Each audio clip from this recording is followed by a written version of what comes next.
बहुत बड़ी बड़ी राजनीतिक घटनाएं होने जा रही हैं इस हफ्ते। और जब राजनीति की बात हो तो बात होती है अनुपम मिश्रा जी की। सबसे पहले मैं जो शुरू करूंगा आज वो ये है कि ओवैसी जी को दोबारा से पैनिक हो गया है। वो कह रहे हैं कि अमित शाह कुछ भी जो करते हैं वो कैजुअली नहीं करते हैं, वो कच्चा काम नहीं करते हैं, वो अल्टीमेटली एनआरसी लाने की तैयारियां कर रहे हैं। और ये वो अपनी वर्कशॉप में, पब्लिक इवेंट्स में कह रहे हैं। तो पहली चीज जो मैं आज शुरू करने लगा हूं, और मैं साथ ही साथ धन्यवाद करता हूं अनुपम जी, आपने फिर समय निकाला और चैनल पे आए, कि ओवैसी जी को ये एकदम से पैनिक क्या हो गया। एक तरफ राम मंदिर चल रहा है, उस पर हम आएंगे, यूपी चुनाव है उस पर भी आएंगे, पर ये एनआरसी का ऐसा क्या भय है जो 2019 से लेके अभी तक इनके लिए सबसे बड़ा मुद्दा है। देखिए, वो ऐसी समय समय पे कुछ बयान देते आए हैं। जैसे उनका बड़ा एक फेमस बयान था कि मंदिर वहीं बनाएंगे पर तारीख नहीं बताएंगे। बन गया मंदिर, तारीख भी आ गई। फिर वो कहते हैं 370 हटाएंगे पर तारीख नहीं बताएंगे। उसकी भी तारीख आ गई, 370 भी हट गया। वक्फ नहीं लागू होने देंगे, वक्फ भी लागू हो गया। तो CAA नहीं लागू होने देंगे, CAA भी लागू हो गया।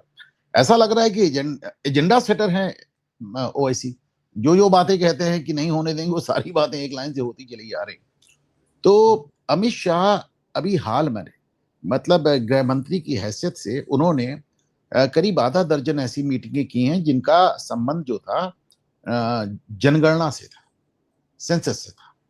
और उसमें वो बहुत ढेर सारी बातें, अब जाहिर सी बात है, आप जब जनगणना की बातें कर रहे हैं तो जनगणना के तो बहुत ढेर सारे फैसेट्स होते हैं। तो और इस बार तो आपने इशू बना के उसको जाति जनगणना करा दिया है।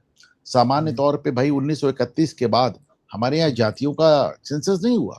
सेंसस जो हमारे यहाँ होता है वो धर्म का होता है, और जातियों के नाम पे सिर्फ शेड्यूल कास्ट और शेड्यूल ट्राइब्स गिनी जाती है। इस बार आपने कह दिया नहीं, सारी जातियों को गिनो। चलो भाई, वो भी हो गया।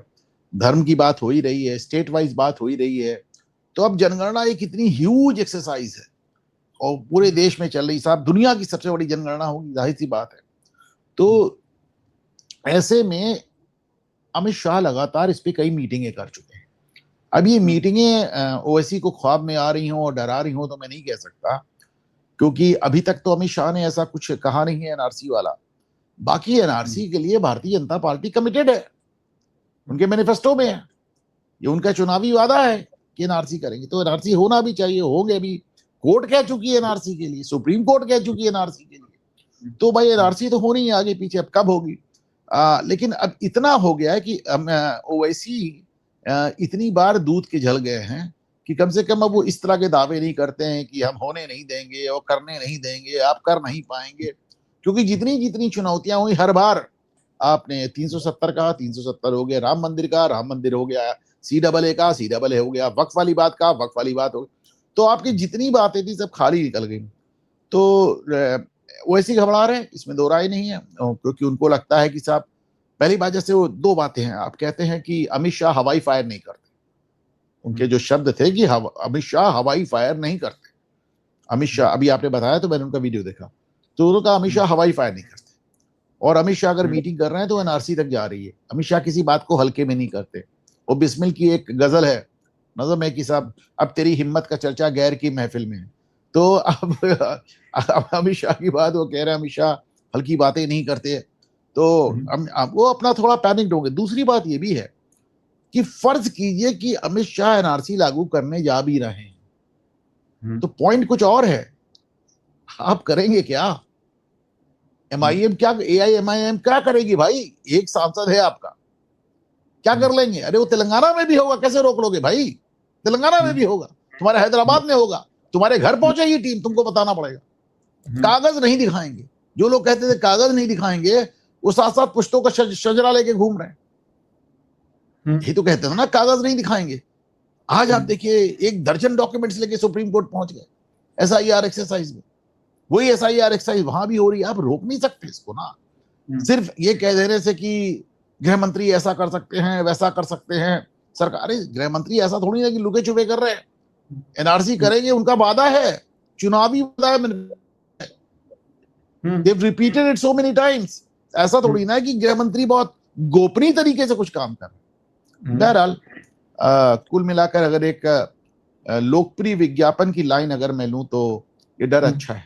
वीडियो को 5 सेकंड के लिए इसलिए पॉज किया है क्योंकि मेरी आपसे रिक्वेस्ट है कि अगर आपको पसंद आए तो आप इस वीडियो को लाइक और चैनल को सब्सक्राइब कर लीजिए। बिल्कुल अच्छा सर, भयभीन ना हुई प्रीत। और ओवैसी क्यों, मुझे याद है जम्मू का आपने बहुत बताया, 370 की तारीख नहीं बताएंगे, राम मंदिर की तारीख नहीं बताएंगे। ऐसा ही जम्मू कश्मीर में महबूबा मुफ्ती कहती थी भारत से रिश्ता ही खत्म हो जाएगा अगर 370 नहीं रहा। ये ब्रिज है, ये हमें जोड़ के रखता है। अब वहां का तो रिश्ता नहीं, है ही है। मैं तो ईश्वरन चाहूंगा कि हमारे व्यूअर्स आज की तारीख में ट्विटर खोलें, एक्स खोलें और उमर अब्दुल्ला की टाइमलाइन पे जाए और जाके 370 सर्च करें। उसने आज तक अपना ट्वीट मिटाया नहीं। उसने उस बंदे ने 2 ट्वीट किए। उसने कहा कि 370 वो पुल है जो भारत को कश्मीर से जोड़ता है, वरना कश्मीर अलग। दूसरा उसने ट्वीट किया है कि मेरा ट्वीट बचाकर रख लो। 2014 का पोस्ट है, सेव दिस ट्वीट उसने लिखा है, मेरा पोस्ट बचाकर रख लो। भाजपा भी चली जाएगी, मोदी भी चले जाएंगे, अगर कुछ बचेगा तो 370 बचेगा। और अब जो पीओजेके में हो रहा है वहां पे वो पाकिस्तान उघेड़ के फेंकने में लगे पड़े हैं। वो एक सेपरेट ही चीज जो वहां पे पूरी चल रही है, जहां पे ह्यूमैनिटेरियन एड नहीं आ रहा। मे बी बिकॉज इंडिया में इतनी डेवलपमेंट हुई है कि उनको दिखता है कि भैया हम अगर इसका जो ईस्ट जर्मनी में हुआ था, बर्लिन वॉल गिरने के पीछे रीजन भी ये था कि लोग जो ईस्ट पे रह गए थे वो कहते थे वेस्ट जर्मनी में इतनी डेवलपमेंट हो गई है। ऐसी जो पीओजेके में है वो देखते हैं कितनी डेवलपमेंट चल रही है जम्मू कश्मीर में, तो देश से कि भैया हमें तो खाना मिले। वो आके क्या करेंगे नहीं करेंगे बहुत कॉम्प्लेक्स इशू है।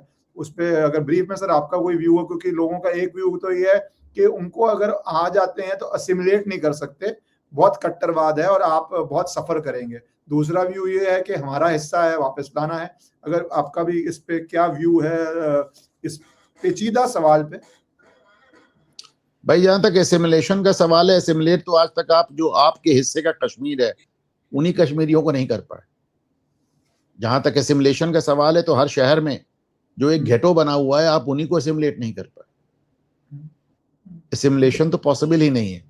लेकिन जिस तरह अगर आप 2/3 कश्मीर, अगर आप कश्मीर वैली झेल सकते हैं तो जाहिर आप पीओके मुजफ्फराबाद भी झेल सकते हैं, फिर वो कोई मीरपुर भी झेल सकते हैं। कोई बहुत बड़ी बात नहीं है, उसको भी साथ में लाने में कोई बुराई नहीं है। और वहां के लोग तो कह रहे हैं कि साहब जलियांवाला बाग हो रहा है हमारे साथ, 4-4 हजार लोगों की भीड़ पर फायरिंग की दी जा रही है। तो ईस्ट जर्मन्स तो वेस्ट जर्मनी की वो एक वॉल लांघने के चक्कर में दर्जनों लोग मारे गए कि किसी तरह दीवार फांद के हम किसी तरह वेस्ट जर्मनी में पहुंच जाए। और जब वो दीवार हटी तो एक लंबे समय तक हमने वेस्ट जर्मनी में बहुत ढेर सारा रिजेंटमेंट देखा, क्योंकि ईस्ट जर्मन्स वाले एकदम ऐसे लग रहा था एकदम भूखे नंगे दौड़े चले आ रहे हैं। उन्होंने अपनी एक नई जमीन, नया आसमान देखा था। वो सीक्रेट पुलिस से जो बच के आया, मतलब उनको तो लग रहा था साहब एक न्यू फाउंड फ्रीडम उनका। तो उनको तो एसिमुलेट करने में वेस्ट जर्मन्स को बहुत समय लग गया। तो जहां तक एसिमुलेशन का सवाल है तो एसिमुलेशन तो आप भूल जाएं। आज तक आप अपने कश्मीर की जनता को एसिमुलेट कर पाए क्या? पहलगाम सामने है। आपके शहर में जो गेटो बने हैं आप एसिमुलेट कर पाए क्या? जो लंदन में आपने नो गो एरियाज बना दिए, नो गो जोन्स बना दिए लंदन पुलिस के लिए, वो एसिमुलेशन कहाँ है? यूएस में एसिमुलेशन कहाँ है? यूरोप में एसिमुलेशन कहाँ है? ऑस्ट्रेलिया न्यूजीलैंड में एसिमुलेशन कहाँ है? एसिमुलेशन तो कहीं नहीं है भाई। एसिमुलेशन तो आप भूल जाएं। इससे जो आपका जायज हक है वो तो नहीं छोड़ देंगे। फुल्ली एग्री, क्योंकि कई लोग यही हवाला देते हैं, बस आई फुल्ली एग्री। दूसरा मैं तो ये कहता हूं कि जिस भी देश ने अपने साथ लैंड जोड़ा है तो उन्होंने ड्रास्टिक स्टेप्स लिए हैं। थोड़ा पॉपुलेशन वहां पर अब भेजी जाती है, थोड़े आपके पास व्यूज होते हैं, जैसे चाइना ने तिब्बत के अंदर किया, या पूरा वेस्ट जब यूएस ने सेटल किया अपना वेस्ट, तब उन्होंने वो किया। तो एक वो भी जरिया रहता है। खैर भारत में उसका स्टमक है या नहीं है वो एक सेपरेट सवाल है कि हम क्या पॉपुलेशन वहां पे सेटल करके सेटलमेंट्स बना सकते हैं नहीं बना सकते। पर सर मैं वापस जाऊंगा, जो अभी की प्रॉब्लम पे आऊंगा, जनसंख्या ना बढ़ाने की जगह। क्या आपको लगता है ओवैसी का डर ये भी है कि सेंसस के अंदर इस तरह के कॉलम ना आ जाएं, सिटीजनशिप कैसे है उसके पत्र डालिए, तो वो उनको लग रहा है कि भैया ये चीजें भी शुरू हो सकती हैं? Do you think that is Owaisi's real fear? And second part है, इतना डर क्यों एनआरसी से? अगर हर सिटीजन का नाम आ जाए रिकॉर्ड पे तो इससे इनकी राजनीति को क्या ठेस पहुंचने वाली है? एसआर में तो इलेक्टोरल रोल वैसे ही साफ हो रहा है। Your wish is my command. lot of you have been telling me that I need to start an English YouTube channel. As you see me on national television doing debates in English, I write in English, but important issues, some of you would be more comfortable to hear videos in English. So at least twice a week on my new English channel, either with a guest or conversation, or once a week covering the important issues, I would be posting on this channel in the original English audio. I may also put certain AI videos in English with translation so that you can get that experience also. So please shower your love there, your support there, and join this English YouTube channel. Thank you so much. दोनों हिस्से में बात कर दें। पहले तो आपने कहा कि first part of your question was कि सेंसस के अंदर ही बोले कि भैया सिटीजनशिप के अपने जो है किस तरह है, कैसे है, इसका एक सिटीजनशिप को लेकर। तो सिटीजनशिप का तो ये है था साहब, मतलब बड़ा एक टाइमली गृह मंत्री का रिमाइंडर, गृह मंत्रालय का रिमाइंडर आ गया है, बल्कि फॉरेन ऑफिस का रिमाइंडर आया, सॉरी, जिसमें उन्होंने बता दिया कि जितने डॉक्यूमेंट तुम्हारे पास है किसी से नागरिकता नहीं सिद्ध होती। एवरी डॉक्यूमेंट जितने आप लेके बैठे, और ये आज की बात नहीं है सर, ये तो 2013 में सुप्रीम कोर्ट कह चुकी। ये तो पासपोर्ट एक्ट में है आपके 1946 के, तो वो तो आप क्या ही कर लेंगे। अब नागरिकता एक ऐसी चीज है, देखिए सामान्य तौर पे आप वकील हैं इश्करण, आप जानते हैं कि यदि किसी पर आरोप लगता है तो उस आरोप को साबित करने की जिम्मेदारी आरोप लगाने वाली यानी कि शासन की, पुलिस की होती है। हमारा जो फॉरेन एक्ट है 46 का, वो कहता है कि अगर सरकार आप पे आरोप लगाती है कि आप विदेशी हैं तो उसको साबित करने की जरूरत सरकार की नहीं, आपको साबित करना पड़ेगा कि आप देशी हैं, आपको साबित करना पड़ेगा। और इंदिरा गांधी इसके लिए एक एक्ट भी लेकर आई थी असम में, और मुझे उस एक्ट का नाम नहीं याद आ रहा है, जो बाद में ये सोनू नंद ने सुप्रीम कोर्ट से खारिज कराया। सोनिया गांधी ने बाद में उसमें 2006 में वो भी लगा दिया था, एक अध्यादेश ले आई थी, वो अध्यादेश भी खारिज किया उन्होंने। और IMDA करके कोई एक एक्ट था, मुझे ठीक से याद नहीं आ रहा है, उसमें उन्होंने जो ओनस था वो सरकार पे डाल दिया था, और उसके चलते ढेर सारे ट्रिब्यूनल सेटअप हो गए। सुप्रीम कोर्ट ने सारे ट्रिब्यूनल बर्खास्त कर दिए, लेकिन इसमें 27 साल लगा। तो जहां तक आप सिटीजनशिप की बात कर रहे हैं, तो साबित हो गया कि भाई सिटीजनशिप ऐसे नहीं साबित होगी कि हमने पासपोर्ट बनवा लिया, हमने नगर निगम से राशन कार्ड बनवा लिया, ये नहीं साबित होगा। और बड़ी हैरानगी हो रही है, कुछ लॉयर्स और कुछ फॉर्मर जजेस भी आके कह रहे हैं नहीं, पासपोर्ट एक्ट ही सिटीजनशिप का प्रूफ है।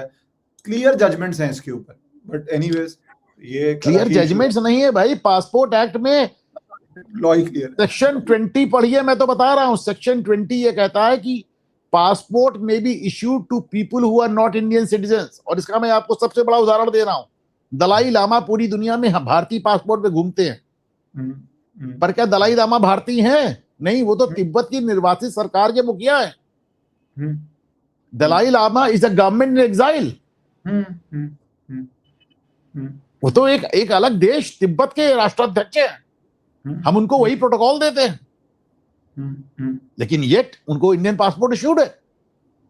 तो सेक्शन 20 आप उठा के देखिए वो क्या कहता है। सेक्शन 20 कहता है कि Indian passport may be issued to people who are not Indian citizen. तो how can that be a clinching proof? Act ही क्लियर है सर, एब्सोल्युटली एक्ट ही क्लियर है, एक्ट से क्लियर है।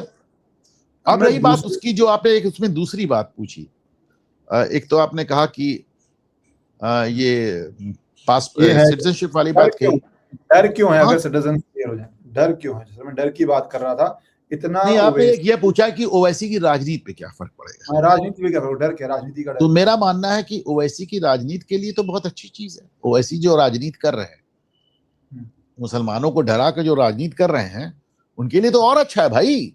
जितने एनआरसी, जितने CAA आएंगे, जितने 370 हटेंगे, जितने राम मंदिर बनेंगे, इन्हीं सब ने तो ओवैसी को ओवैसी बनाया है। ये वो डर है, वो खौफ है जो मुसलमानों का, जो अशरफिया है, जो मुसलमानों का एक्सप्लॉइटर क्लास है, इसी चीजों को तो एक्सप्लॉइट करता है। मैं देखिए ओवैसी को, भारतीय जनता पार्टी को म्यूचुअली बेनिफिशियल टू पार्टी मानता। भारतीय जनता पार्टी की राजनीति से ओवैसी को आसानी होती है, मदद मिलती है, और 2014 में जब नरेंद्र मोदी चुनाव जीते थे तो उसमें अकबर ओवैसी की वो स्पीच का बड़ा हाथ था जिसमें वो कह रहे थे 15 मिनट के लिए पुलिस हटा लो, हम हिंदुओं को मार देंगे। तो म्यूचुअली बेनिफिशियल लोग हैं ये लोग, एक दूसरे का काफी फायदा पहुंचाते हैं। राजनीति है सर दोनों एंड्स पे तो। पर सर मैं इस पे आना चाहूंगा राम मंदिर पे, क्योंकि अभी जो राम मंदिर पूरी घटना है, आपने भी पिछली बारी भी बोला कि मौका तो दिया राम मंदिर के अंदर जो घोटाले हुए उसकी वजह से ही, पर अब योगी आदित्यनाथ क्योंकि चुनाव है उनका सामने है, दूर नहीं है चुनाव, वो आके कह रहे हैं कि ये जो बाबरी का गुलामी ढांचा देखना चाहते हैं वो बड़ा खड़ा है, समाजवादी पार्टी की पीड़ा है। तो ये बार-बार सर बात बोली जा रही है एक तरफ कि समाजवादी पार्टी का क्या लोकस है इसको उठाने का। दूसरी तरफ बात ये बोली जा रही है विपक्ष है, अगर इतनी लंबी स्ट्रगल के बाद मंदिर बने और आप उनको मौका दें तो वो obviously they will fish in troubled waters जिसको बोला जाता है। और तीसरी तरफ बात ये है कि वक्फ पे तो कभी मुँह नहीं खोलते आप। तो इसके तीनों पहलू हैं और वक्फ के अंदर तो यूपी में भी 10 साल में बहुत काम हुआ है उसकी करेक्शंस करने के लिए। वहां पे तो आप चाहते हो नो जोन है। तो ये जो तीनों और ये बात खत्म नहीं हो रही, बढ़ती जा रही है। आज कुछ वीडियोस भी आई कि भैया रामचरितमानस जो सोने की थी वो पड़ी हुई है, उसको संभाल के रखा हुआ था। How do you see this playing out now daily, और ये क्या चुनाव तक चलता रहेगा इस तरह, और क्या करना चाहिए सरकार को to fix accountability, stop it? बहुत वाइड टॉपिक है सर, आपके जो भी इस पे व्यूज हो, जिस भी तरह आप जिस आईने से आप देखिए आपने बहुत ढेर सारे सवाल आपने पूछ लिए कि साहब एक तो ये कि इनका लोकस क्या है, फिर आपने पूछा कि साहब मौका मिला है तो क्यों छोड़ दें, फिर आपने कहा वक्फ पे अपना मुंह बंद रखते हैं, और फाइनली आपने पूछा कि क्या करना चाहिए, रेमेडियल मेजर्स। तो एक एक करके शुरू करें अगर, तो सबसे पहली बात तो हम वक्फ की बात करते हैं। बात वक्फ के जितने मंत्री होते हैं वो हमेशा एक मुस्लिम मिनिस्टर होता है। वक्फ अपने आप में हर राज्य में एक मंत्रालय होता है, केंद्र में भी है, राज्य में भी है। माइनॉरिटी अफेयर्स के साथ ही वक्फ मिनिस्टर होता है और वो अब तक मुसलमान होता आया है। तो हर राज्य में आप देखिए मुस्लिम मिनिस्टर होता है। हमारे यहाँ यासिर शाह समाजवादी पार्टी में थे, उनके ऊपर हजारों करोड़ का आरोप लगाया कि वक्फ की प्रॉपर्टी खा गए। आजम खान पे आरोप लगाया हजारों करोड़ की वक्फ की प्रॉपर्टी खा गए। तो जो भी वक्फ मंत्री बना उसका वक्फ का घोटाला नजर आया। लेकिन कुछ आप कह नहीं सकते कि हमारी प्रॉपर्टी हम बेचे खाएं, आपसे मतलब मुसलमानों के बीच की बात है, आप कौन होते हैं बोलने वाले। तो अब ये तो मत कही, उसमें कोई नहीं बोलता है, ये बात सच है। ये तो एक ही आदमी है जिसको मैं मर्दे मोमिन कहता हूं कि वक्फ ने दुनिया की जमीन खा ली और वो आदमी वक्फ की जमीन खा गया। मैं बात कर रहा हूं माननीय श्री मल्लिकार्जुन खड़गे जी की, उनके ऊपर आरोप है कि वो वक्फ की जमीन खा गए। तो खड़गे जी का यह अंदाज मुझे पसंद आया कि वक्फ दुनिया की जमीन खाता, वो वक्फ की जमीन खा गए। दूसरी बात, जितनी बड़ी बड़ी दरगाहें हैं, अभी आपने देखा अजमेर में बहुत बड़ा घोटाला सामने आया, दिल्ली में जामा मस्जिद और इमाम बुखारी पे कैसे कैसे आरोप लगे, बहराइच की जामा मस्जिद पे कितना बड़ा घोटाला आया, सारी दरगाहों से आ रहा है। चर्च ऑफ साउथ इंडिया के बिशप्स के खिलाफ और चर्च के खिलाफ सीबीआई का मुकदमा अलग है, ईडी का मुकदमा अलग है, और रेप में बिशप अलग जेल जा चुके हैं, कई बिशप जेल जा चुके हैं। Church of south India, church of north India जहां मैं बैठा हूं वहां पे आधा दर्जन बिशप जेल चले गए, और सब पे आरोप किया कि चर्च की प्रॉपर्टी बेच के खा गए। अंग्रेज जाते समय बहुत ढेर सारी प्रॉपर्टी चर्च के नाम रख गए थे, वो सब बेच बेच के लोग खा रहे हैं। तो घोटाले सब हर जगह है, घोटाले हर जगह है। लेकिन क्या ये घोटालों को देखने के क्या राम मंदिर का घोटाला क्या जस्टिफाई हो जाता है? कभी नहीं हो सकता, कभी नहीं हो सकता। हजारों जाने गई, हजारों लोगों ने अपनी जान बलिदान की। कोठारी ब्रदर्स याद कीजिए, सरयू नदी का वो जल याद कीजिए जो लाल हो गया था खून से मुलायम सिंह की फायरिंग में, अयोध्या की वो गलियां जो पट गई थी लाशों से, और 500 सालों का एक स्ट्रगल है जो हुआ है, बड़ा दुर्भाग्यपूर्ण है। पर इसके पहले कि मैं उस पे आऊं, एक जो आपने पूछा कि विरोधी पार्टियों का लोकस क्या है, लोकस है उनका, डेफिनेटली लोकस है, क्योंकि भाजपा को छोड़कर हर पार्टी इस राम मंदिर को बनने के खिलाफ थे। They have been a party. In fact 1980 के दशक के अंत में मुसलमान तो बाबरी को लेकर संघर्ष भी नहीं करना चाहता था। वामपंथियों ने उनसे कहा कि you have a very good case, आप मुकदमा जीत जाएंगे, आप लड़िए। और उसके बाद, और ये कौन थे? इरफान हबीब और रोमला थापर। जब इलाहाबाद हाईकोर्ट में ये मुकदमा हुआ तो उनको बुलाया इलाहाबाद हाईकोर्ट ने, आइए साहब बताइए कैसे आपने इन लोगों को समझाया। तो ना रोमिला आई और ना इरफान आए, इन्होंने अपने चेलों को भेज दिया। वो चेलों ने ऐसे वियर्ड, इसको जाके गूगल पे देखिए, इलाहाबाद हाईकोर्ट ने अपनी फाइंडिंग्स नोट कराई। तो इलाहाबाद हाईकोर्ट ने बताया कि मुझे जो चेले भेजे गए थे, इनके जो विद्यार्थी भेजे गए थे, जो खुद भी अपने आप में लेक्चरर थे, जो अपने आप में प्रोफेसर थे, उनमें से एक कह रहा था मैं तो हिस्ट्री पढ़ाता ही नहीं, दूसरा कह रहा था मैंने कुछ कुछ इसके बारे में अखबार में पढ़ा है, तीसरा कह रहा था मुझे मालूम ही नहीं मैं यहाँ क्यों खड़ा हूं। तो इलाहाबाद हाईकोर्ट बहुत नाराज हो गई कि दिस इज जोक, तमाशा बना दिया आप लोगों ने। तो ऐसी कोई पार्टी नहीं है जिसने मंदिर को रोकने का प्रयास ना किया। कोई कह रहा था अस्पताल बना दो, कोई कह रहा था स्कूल बना दो, आम आदमी पार्टी तो वहां शौचालय तक बनाने की बात कर रही। तो केजरीवाल की नानी मना कर गई थी मेरा राम वहां नहीं बसता। समाजवादी पार्टी ने गोलियां ही चलाई। राम गोपाल यादव का वीडियो वायरल है जिसमें वो कह रहे हैं रामलला तो अवैध कब्जाधारी है, इलीगल इंक्रोचर बता रहे होते। तो जब लोकस है पर लोकस आपको, जो प्रोसिक्यूशन का लोकस है वो डिफेंडेंट का लोकस नहीं हो सकता। आपको यही कहना चाहिए था कि हम तो पहले ही कह रहे थे मंदिर मत बनाओ। आज जो आपकी राम भक्ति जाग गई, अखिलेश यादव को तो इस इश्यू को बांस से नहीं छूना चाहिए था। The moment you touch this issue, आपका पुराने सारे पार्टी के पाप याद आ गए लोगों। अभी 2 साल पहले अखिलेश यादव ने कहा था कि हिंदुओं का क्या है, किसी भी मंदिर के नीचे एक पत्थर, किसी भी पेड़ के नीचे एक पत्थर रख दो, मंदिर बन गए। आज भी आपके राजकुमार भाटी और लक्ष्मण यादव क्या कैसी कैसी बातें कहते घूम रहे हैं। तो द पॉइंट इज कि आपको तो इस इश्यू को छूना ही नहीं चाहिए था। अगर Tejashwi Yadav law and order पे बात करेंगे, लोग तुरंत जंगल राज याद आएगा। उसी तरह अगर अखिलेश यादव राम मंदिर पे बात करेंगे, लोगों को गोली कांड याद आएगा। तो तुमको तो इस इशू में बोलना ही नहीं, दैट वाज बैड पॉलिटिक्स।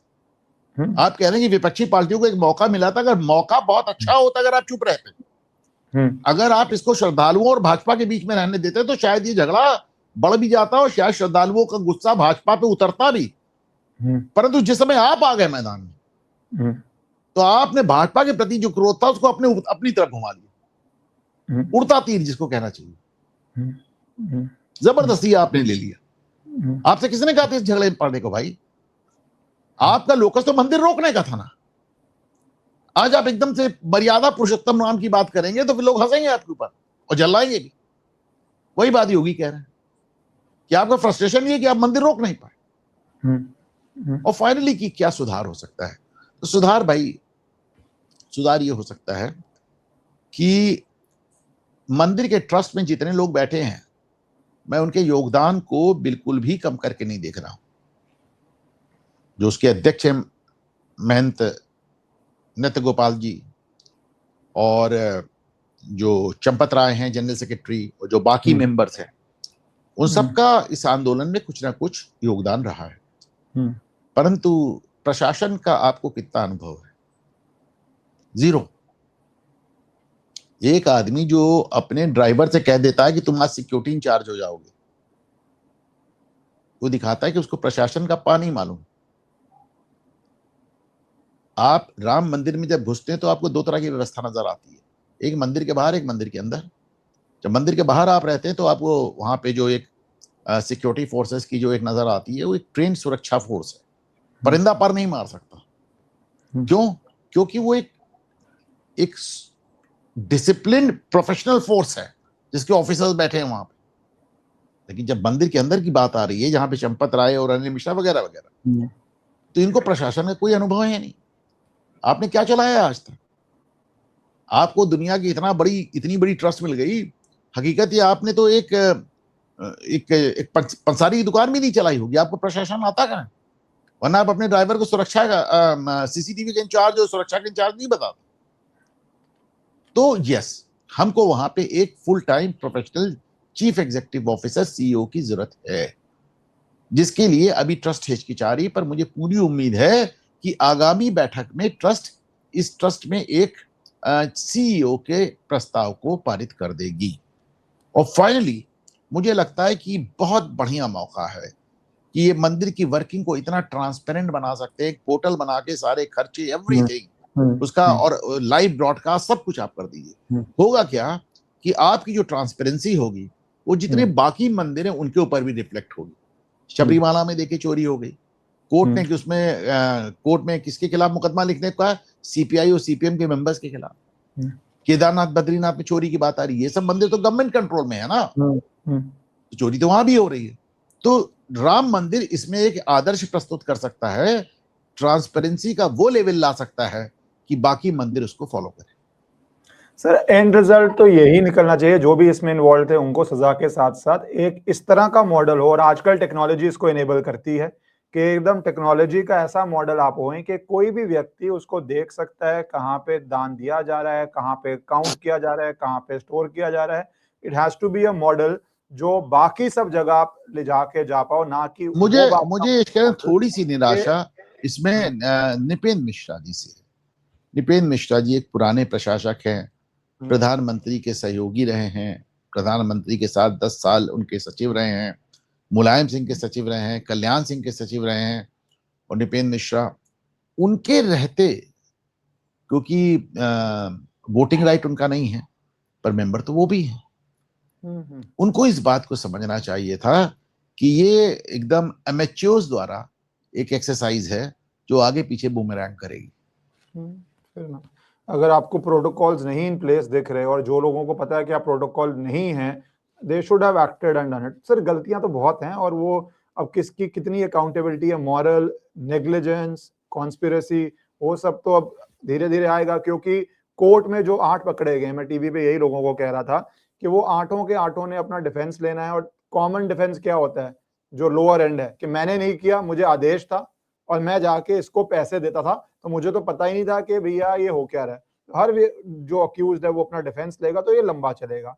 इस लंबे में समय राजनीतिक सवाल है। एक ब्रिजभूषण शरण सिंह, वो आके बहुत इसके अंदर स्टेटमेंट्स दे रहे हैं, तो आपको क्या लगता है कि वो क्या राजनीति चल रही है? क्या वो समाजवादी पार्टी की तरफ जा रहे हैं, जेन्युइन वॉइस बन के कर रहे हैं, या फिर कुछ नया विकल्प देख रहे हैं? क्योंकि इसके अंदर राजनीतिक एंगल्स बहुत सारे हैं, बीजेपी के अंदर के भी हैं, आरएसएस के अंदर के भी हैं, विपक्ष के भी हैं, और जो लोग अपनी राजनीति बड़ी करनी चाह रहे हैं उनके भी हैं।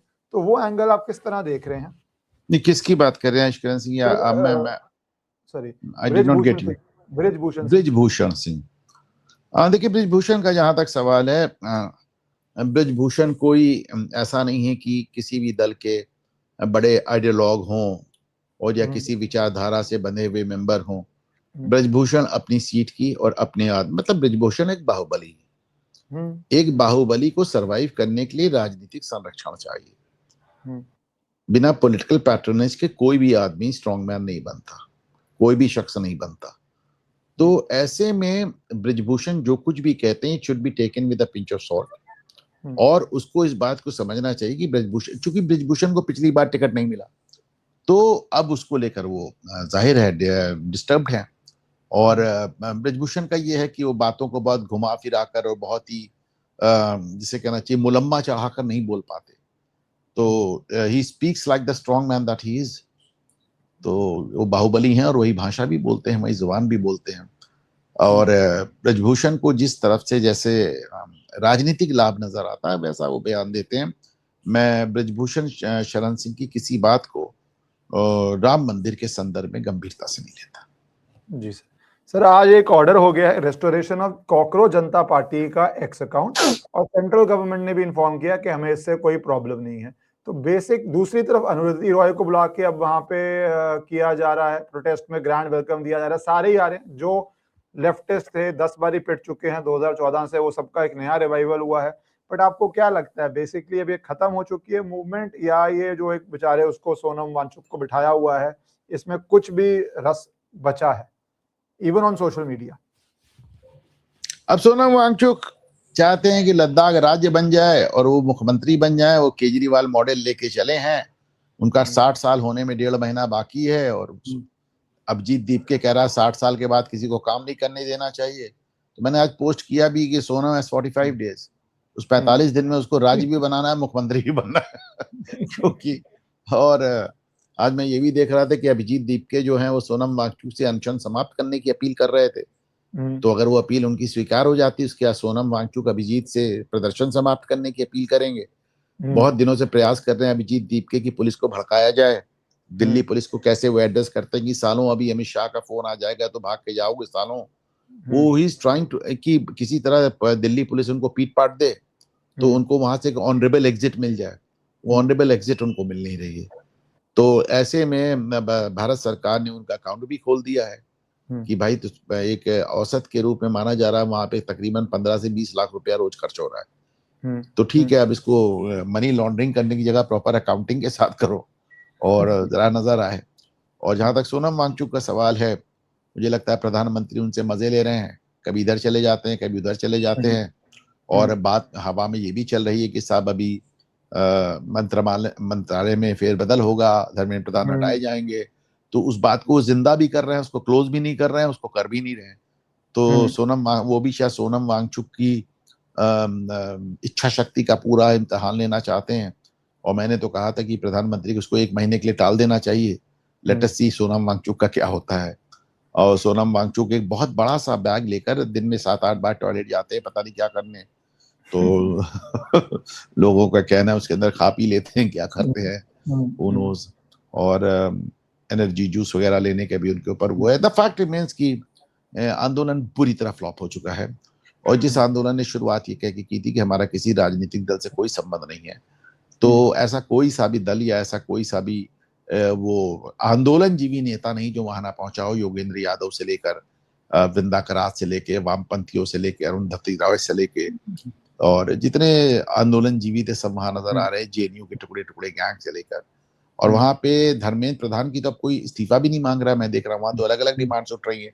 कोई निकोबार आइलैंड की बात कर रहा है, तो कोई CAA की बात कर रहा है, कोई NRC की बात कर रहा है, कोई उमर खालिद और शर्जील इमाम की बात कर रहा है, तो कोई SIR की बात कर रहा है। मुझे लगता है लोग भूल ही गए कि कोई आदमी वहां पे भूखा बैठा हुआ है ऊपर। और आप सोनम वांगचुक को भी देखा वो कैसे कोसते हुए नजर आए लिटरली बच्चों को कि मैं यहाँ भूखा बैठा हूँ, तुम लोग नीचे ठूस ठूस कर खा रहे हो, मर जाओगे। Imagine he said it from the मंच कि तुम लोग मर जाओगे खा खा के। अगर किसी और ने कहा होता तो क्या होता। जी सर, मेरा आखिरी सवाल इस पे, क्योंकि ये आपने अकाउंटिंग की बात की, अब TMC में ED ने प्रोब शुरू कर दी है TMC बैंक अकाउंट की। 5 लोकेशंस रेड कर दी है कलकत्ता के अंदर। दूसरी तरफ ममता बनर्जी कह रही है कि मुझे हाउस अरेस्ट करके रखा हुआ है, मुझे निकलने नहीं दिया रहा। तो ये अब क्या ये जो बैंक अकाउंट्स हैं ये फुल एंड फाइनल अब फुल स्टॉप मांग रहे हैं ममता बनर्जी की, एक्सेप्ट अटेम्प्ट्स कि मुझे कभी हाउस अरेस्ट है, कभी उनका याद है चुनाव के समय पैर टूट जाता है, कभी कुछ होता है, तो वो अटेंशन मिल नहीं रहा। तो या do you think she could do something even more dramatic to get attention? उन्होंने कर दिया है जो हाउस अरेस्ट की बात करनी थी। आज उन्होंने एकदम दिन में कैंडल लाइट जुलूस निकाला है, एकदम दिन दहाड़े। तो वो एक पुराना फिल्मी गीत है कि दिन में अगर चिराग जलाए तो क्या किया, सब कुछ लुटा के होश में आए तो क्या किया। तो वो दिन दहाड़े कैंडल लाइट प्रोटेस्ट मार्च कर रही हैं, तो जाहिर सी बात है हाउस अरेस्ट में तो वो नहीं है।